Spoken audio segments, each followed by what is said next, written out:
এখানে আমরা ল্যাবরেটরিতে তৈরি হওয়া একজন ব্যাটম্যানকে দেখতে পাই, যার রয়েছে সুপার ন্যাচারাল ক্ষমতা। সে এভাবে এসে প্রথমে পুলিশদের উপর হামলা করে আর এক এক করে তার হাতের মাধ্যমে পুলিশের গাড়িগুলোকে দুমড়ে মুচড়ে দিতে থাকে। শুধু ছোট ছোট পুলিশের গাড়ি নয়, পুলিশের বড় বড় ট্রাকও সে মুহূর্তের মধ্যেই তার সুপার পাওয়ার দিয়ে দুমড়ে মুচড়ে ফেলে।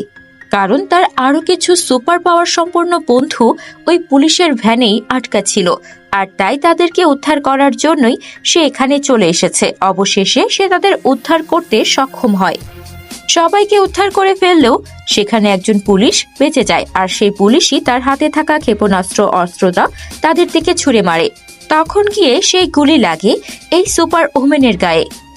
এতে তো স্পাইডারম্যান ভীষণ রেগে যায় আর তাকে আগুন দিয়ে উড়িয়ে দেয়, কিন্তু ততক্ষণে মেয়েটার স্কিন পুড়ে গিয়েছিল আর নতুন স্কিন বেরিয়ে এসেছে।